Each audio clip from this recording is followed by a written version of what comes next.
Dans ce laboratoire, les chercheurs étudient l'infiniment petit.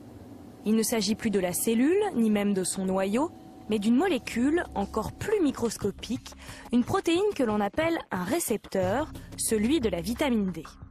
Une vitamine essentielle au bon fonctionnement de nos cellules. Les chercheurs avaient déjà réussi à isoler certaines parties de ce récepteur, mais c'est la première fois qu'ils réussissent à en faire une cartographie complète. Là, vous avez l'image, donc la vitamine D, comment elle rentre dans le récepteur. C'est connu, c'est donc une simulation d'ordinateur, mais basée sur des données expérimentales. Ce qu'on ne savait pas, c'est les détails de l'interaction, qui nous permettent vraiment de définir comment elle fonctionne à l'intérieur du récepteur, qui est une protéine, et ensuite, comment ce récepteur s'organise sur l'ADN. C'est grâce à une nouvelle technique, appelée la cryomicroscopie, que cette découverte a été possible. Comme le récepteur de la vitamine D a pour caractéristique de se dégrader très rapidement à la chaleur, il a fallu trouver un moyen de le conserver et de le fixer sans le détériorer. Pour pouvoir l'étudier au microscope, une simple congélation ne suffisait pas. L'astuce, c'est en fait de le congeler dans son environnement avec de l'eau, à queue donc. Et si on congèle de l'eau lentement, ça donne de la glace, hein, ça on connaît tous. Par contre, si on congèle très rapidement, et là on parle de 10 000 degrés par seconde, ça donne de la glace transparente, comme du verre. Hein. Et donc on peut regarder à travers avec une lumière d'électrons dans le microscope par la suite.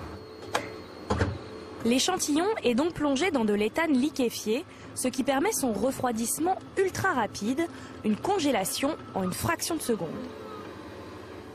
Pour étudier l'échantillon, les chercheurs ont eu recours à ce microscope électronique à haute résolution pour réussir à détecter le récepteur de la vitamine D.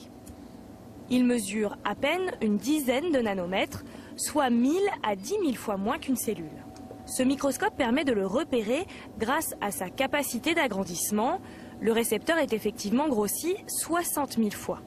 Il a ainsi été photographié sous tous les angles, ce qui a permis à l'équipe de modéliser cette protéine pour la première fois dans sa totalité.